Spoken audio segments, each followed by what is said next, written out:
Rebel Moon Part 1, A Child of Fire just came out from Zack Snyder, and it is an absolute mess. It seems like he had about 1,000 ideas and 1,000 things that he wanted to do. So instead of doing a few of them really well, he just tried to do all of them at once. So you end up with a world that's incredibly hard to follow, characters you know nothing about, and frankly a plot that makes sense on no level. I like the overall aesthetics. It has a huge cast that I like. I think the visuals are mostly pretty good. But this movie was borderline unwatchable. And it also rips off a bunch of other movies, including Star Wars and Gladiator. There's also a bunch of decisions that I think seem to be culture war motivated, which is frustrating, because I feel like I'm saying that in every single video right now, which is really irritating. But let's just go ahead and get into it. The general plot is you have the motherland, and they had 1,000 generations of peace until one of them got assassinated. Then there's a bunch of people fighting for power. And you have people on the outskirts who don't like the new dictatorial space Nazis, but they kind of have to put up with it because they're farmers. And also, this space portal looks like a vagina. Zack Snyder gave us space dicks in Man of Steel, so I'm assuming it's deliberate. We are introduced to Cora on this remote planet where she's farming, and the guy that she's talking to is Gunnar. And right away, we can see that Cora's the boss. She's out here plowing the fields with just a horse, and Gunnar just kind of stands there and watches like a total douche. And immediately the world building, I think, comes into question, because you're going to see in a little bit that a huge part of the plot is the farmland that surrounds this tiny village. And I don't understand how a society that has had space travel for at least 10,000 years, presumably longer, they say 1,000 generations of peace. To me, that probably means more like 15 or 20,000 years. And you have people outside plowing with horses and no technology. And this is something that I think was a really bad decision because it makes the plot unbelievable. For instance, in Star Wars, Luke is on Tatooine and it's referred to as a backwater. But him and his family are moisture farmers, so they clearly have some kind of technology. They have droids. Jawas have their big tractor vehicle thing. Luke has a hover car. So even though they're a remote backwater, they have a base level of technology. Like, we live on Earth right now, spoiler, and I cannot imagine that in America, people are farming with horses and plows. It's all technology. So to believe that some spacefaring society for millennia would have people farming with horses, I think is just laughable. And it's a really dumb decision because it makes the movie kind of broken on a fundamental level. And I'll get to that in a minute. The men in the village went out for a hunt. They caught a big alien elk thing or whatever. So they're having like a feast, and it seems to be kind of like a Norse-inspired little village of maybe 100 people. It looks actually more like 50 or 60. And Cora does this big exposition dump to her adoptive father about how she's a child of war and she can't be loved anymore and all this stuff, because he's saying, hey, why don't you get with Den? And Den is Gunnar's brother. And Gunnar was the guy who was just watching her farm and not helping, because they need people to breed and reproduce for the village because they're so tiny. This is Noble, the obvious space Nazi and villain for the movie. They show up in a big dreadnought that is essentially a planet killer, and then they come down their little ships as a show of strength to be like, hey, my men are running low on food, we need food, we'll pay you guys triple the market rate, and then we'll give you technology so you don't have to use alien horses anymore. The village chief, who's played by Corey Stoll, who's the villain in Ant-Man, is like, oh, we don't have any surplus. And the guy's like, we can see all this land. You all look healthy. It's way more than you can even farm with the amount of people that you have. So we'll pay you a lot and give you technology. And right here, to me, the movie is broken, because I don't understand how a society this advanced could have their military running low on food at any point when you have droids and people farming with machinery. And you can scan planets to see how much arable land there is in soil. So, yeah, this is kind of like the Zack Snyder special of stuff looks cool and makes no sense. And this little village, like 100 people, giving you their next harvest is going to be the difference in you quashing a rebellion or not. Just nonsensical. And the villains in this movie are like cartoonishly evil. So the village chief says, we don't have any surplus. Gunnar corrects him and says, well, we actually do have a little bit of surplus, but we keep it for famines and droughts and that sort of thing. So Noble beats this guy to death, I guess, for lying to him. It's not exactly clear why. And then he tells him that they'll need 10,000 bushels. And Gunnar says, well, we can only make 12. We'll starve to death. And Noble says, I don't care. So if they were going to do that, I don't know why they wouldn't just kill them all and take the food to begin with. And later on, we see them just set fire to a planet. So they're not some super moral regime that's in place out here fighting rebels. So everyone's pissed off at Gunner because he spoke up when he wasn't supposed to. And the guy Noble says, we'll be back in 10 weeks because their harvest is in 9. Noble leaves some men behind to watch over the village and just kind of set up so that they can take the supplies when they're ready. And this guy and this whole next 15 minutes of the movie are so cringy. So you can see every villain in the military, the Imperium, is a white guy with a shaved head, which is clearly supposed to be like the Richard Spencer haircut. This guy on the right is in charge. This one on the left is being a total dick to one of the village girls, spilling water everywhere. And they have a robot that used to fight in the wars, but when the king died, they all just became pacifist. No clue how that works. And this guy on the left just starts shooting it when it's carrying its stuff toward the barn for him. So then it has to fuck off because he shot it. And it's not dead or anything. He just falls down. And then the sergeant guy is like, hey, all you guys go get these boxes moved. This is the only decent scene in the movie where the robot, they call him Jimmy's, is talking to this village girl. And Jimmy is explaining that he used to fight for the royalty because they believed in him and blah, blah, blah. And then they all became pacifist. But unfortunately, he has one little part right after this and then disappears for the entire movie. And that's kind of the summation of every character in this movie, is they show up for a couple minutes, join the group. We find out nothing except for maybe one vague line of dialogue, and then we move on. So this girl makes him a little flower hat thing, and she touches his cheek, and he has these lights in his face, and he blushes, which is kind of weird. The cringy military Nazi guys decide that they want to rape the girl that gave him water from the middle of the village, and the captain says, no, not until I go first. So of course, every guy in here is a rapist, and the only one who thinks rape is bad is the non-white guy, and it's this Asian guy who they have held up right now. And of course, Cora sees, she shows up with an axe and manages to beat up 15 dudes who are all military. And I actually looked it up just out of curiosity. The actress is 5'5" and under 120. Rather than give some kind of scientific explanation in the movie about how she's enhanced or had special training, no, she had the same training as them. She just beats their asses the whole movie, being tiny. So she beats all these guys up. At this point, the villagers have decided that they're just going to give them the food and hope that they can get along. Cora was trying to leave, but she's like, I'm not going to stay here and die with all of you. So they kill all of them, except for the one holding the girl that they want to rape hostage. And then the robot comes in, picks up the gun, and without even lining it up, headshots the guy, and then runs off, and literally disappears until the last 10 seconds of the movie, where he's wearing antlers and has a stick. I don't really understand what any of the point of that was. And then after Cora kills all these dudes, the Asian guy who you think, oh, okay, he might join them because he's part of the evil army, and he realizes that they're bad. And he just fucks off too. And then also, this never gets addressed, that 20 dudes got killed in this little village. They just never check in, never comes up again. So no clue what happened there. But Cora says, look, we're going to have to fight. They were going to rape her, they tried to rape me, and we just killed all those dudes. Because Gunner had sold their surplus to the Resistance, that's part of what led them into all this crap. So Cora says, you're coming with me to go talk to this Resistance so we can form a militia. They set up camp for the night, and she does this whole big exposition dump flashback. She was a little kid, and one of the generals found her while they were killing everyone on her planet, and he ends up taking her in because she tried to shoot him, so I guess he likes her. They don't really explain, it's not very clear to me.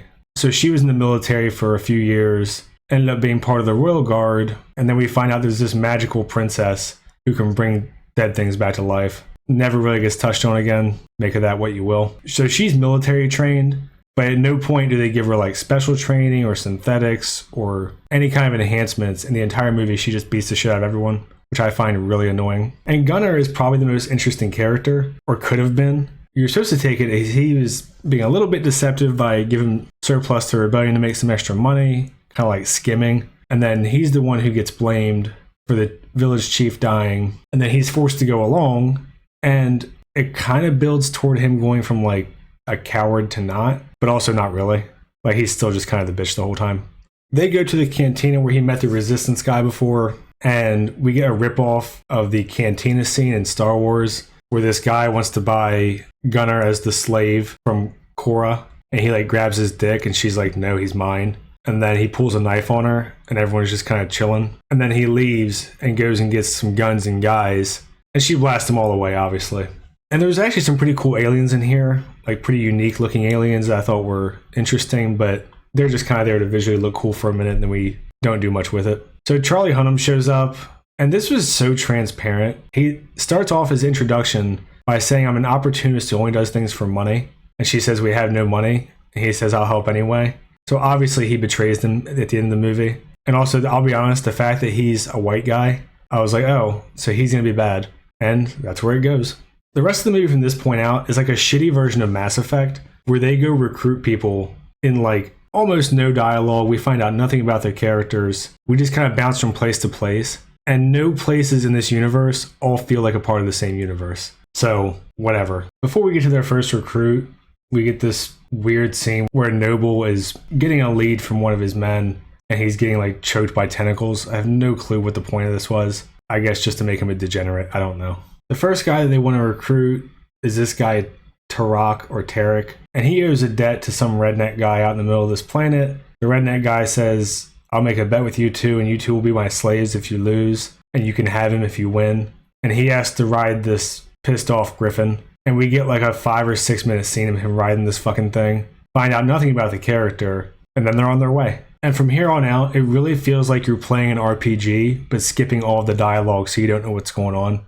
So this is Nemesis, another wonderful name. This is a spider bitch under some cobalt mines. She has someone's kid, and she's been living down there stealing kids because the pollution messed up her eggs, so she can't have her own spider kids to eat more humans, I guess. So they watch Nemesis fight with her 2 lightsabers, and I guess they're just supposed to look cool because they don't really seem to do anything special. And they don't ever mention her having like the equivalent of the Force or something to make them useful in a world with guns. We get this really long, drawn-out fight with the spider. It ends in a horrible way where the spider holds her up and yells at her, but doesn't have her arms, so Nemesis just sticks her swords through her chest and kills her.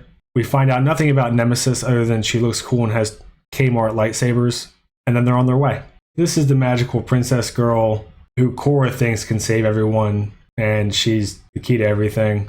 I don't really have much to say about her. She brings a bird back to life, and even though she gets about 30 seconds of screen time, I'm assuming she'll be the most important character in part 2. Now we hop to the Gladiator planet, where we get the guy from Gladiator, whose name I cannot pronounce. I think it's Jimon Hansu. I think it's Digimon Hansu. But he's the dude from Gladiator. He's been in a ton of stuff. So this is the Gladiator planet where they have a coliseum and people fighting like gladiators. And this is what I'm talking about when I say none of the worlds seem like they're even remotely part of the same universe. It seems like Zack Snyder was like, okay, well, I don't have time for all my ideas, so I'll just half-ass everything. And all we know about him is that he's some famous general from the Resistance a long time ago. And then she gives him like a 2-sentence speech and a bath.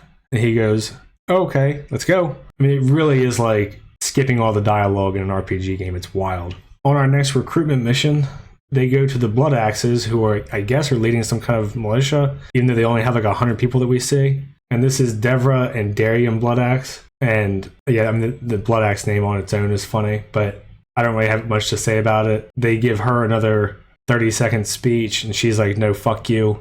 And then her brother is like, wait, if we're not going to defend our ideals, then we're just standing behind them to hide, which is fine, I guess. That's Cyborg, by the way, the dude. So they agree to come help defend the farm, and we're on the way. This group right here met with a couple of the rebellion people at some point. So Noble shows up, does this big monologue, because it seems like he wants Noble to be like Christoph Waltz and Inglourious Bastards, then just nukes their entire planet. And this is what our farmers who are still using horse and plows are up against. They don't even have guns or ships. Give me a break. So in the ultimate twist, Charlie Hunnam betrays them. The guy who introduced himself as an opportunist for money betrays them. They have these robot spider things that hold all of them in place. And we get like a couple lines of dialogue from Noble about the background of each character. And that's the extent that we know about them. And they give Gunnar this drill thing to put into the back of Korra's head. And obviously we find out that he's here because he's in love with her. And he does the very obvious thing of pretending to put the drill into the back of her. And then after he pulls it out and pulls the trigger, it unclamps. I don't know why he knows that. He's never even been on a ship before. And then he sticks it into Charlie Hunnam's face and drills him. And then once Korra gets free, they all start freeing everybody else and they all start fighting back. And it's this really chaotic, really hard to follow shitty action scene for like half an hour. I'm not going to talk about the whole thing. Just overall, there's multiple points where Korra is just running straight at people. And they do the thing where if they're not on screen, they just don't exist. I just hate so much when you have someone run at characters with guns. It's done in a lot of movies, and I hate it. So anyway, with all this confusion, they kill a whole bunch of people. Maybe the dumbest part of the movie is here, which is quite a statement. So this big-ass dreadnought is here, and the brother runs up and sacrifices himself by stabbing the sword through the gunner turret and killing this one gunner. And for some reason, the entire ship lilts and like turns on its side as if it's being pulled to the planet by gravity. I have no clue why any of this happened. So this ship falls toward the non-gravity, toward the platform, and just blows everything up. And this guy sacrificed himself. It makes no sense. I guess it looks okay. This is like the climax of the fight, that he brought down a fucking dreadnought with a sword. And why anybody even has swords in this world, I have no idea. They have like plasma rifles and they blast through people. Like he gets shot 3 times here. And he just has holes straight through his chest. None of this makes any sense other than it just seems like Zack Snyder said, hey, this looks cool. Fuck it. Noble and Cora end up on this little remote platform thing that's like by itself. They have a one-on-one fight and the music's swelling and it's just terrible. Anyway, she ends up knocking him off this thing towards like the planet and somehow he survives. I have no clue how. And now you've got an antagonist that has lost, got his ass whipped, gets chastised at the end of the movie, and then he's going to be the villain in part 2. That's so fucking lame. But yeah, that's pretty much what happens is she just beats him in a fist fight in a world where they have guns and plasma weapons and ships. Couldn't be more creative than that, I suppose. Now they have like 5 recruits along with a tiny little militia that just got blown to hell, and they go back to their farm. And the premise seems to be that the rebellion or revolution is going to start from this farm village somehow. And this is just so stupid that it's unbelievable to me. But the reason it works in something like Star Wars, which this movie was clearly inspired by, is when Luke gets off Tatooine, there's already a rebellion, and he joined it. He didn't start it from his moisture farm. So they're back. We get to see Stick Cyborg. Here you go. Here's the image. Looks nice, but you know, this character that helped out the rebellion in the first half hour just disappeared for the next hour and a half, so whatever. And here we see Noble is alive. It's kind of hard to see because I didn't want to show any nudity. I'm assuming this shot is supposed to be from The Matrix because he's laying on his side with all these cords in his spine and shit. And the water bubbles and gets flushed and he lives. His boss right here yells at him and is like, you screwed up and now they've organized and blah, blah, blah. Even though they have like 5 people on a farm. And then he disconnects this neural link thing and flushes him. And Noble is alive, so we have the same villain for part 2. And that's the whole movie. Yeah, this was miserable. I mean, even the way that I explained this movie chronologically, if you haven't seen it, you'd probably be like, did you accidentally edit out chunks of your own video? Because it really is just like you're doing side quests in a video game, and you don't really care about the NPCs, you just want stuff to look cool. In my personal opinion of Zack Snyder is 300 and Watchmen were alright. Wasn't really a big fan of the DC stuff he did. I mean, it looked alright, but wasn't for me. And this was just terrible. It sucks that people in Hollywood don't have a little bit more humility. Because if he was like, hey, I have these ideas I want to put into a story, and then paid someone else or let someone else write the story, and then he could just film it, it'd probably turn out a lot better. Because this really just seemed like he kept coming up with ideas as he was filming, like he almost improv'd a whole sci-fi world. Everything was so disjointed. You don't know anything about the characters. None of it really makes any sense. So yeah, this was pretty bad. If you're still here, let me know what you thought. I'll try to respond to anybody who doesn't just call me an idiot. And like and subscribe and all that shit. See ya. Thanks.